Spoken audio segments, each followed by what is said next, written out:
나이 난긴 했던 난긴 나고 가만히 너의 나이대 난긴 오블리 fuzzy 난그 sorry 뻗지 난긴 오블리 fuzzy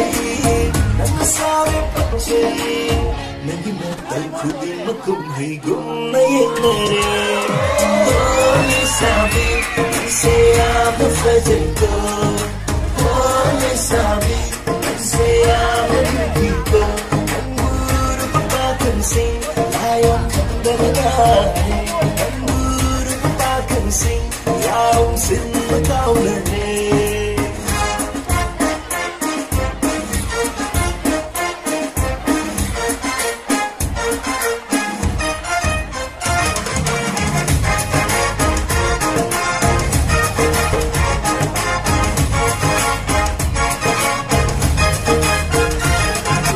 kailangan tayo kasi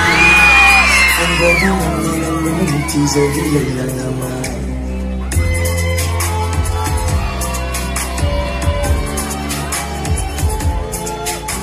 kailangan tayo kasi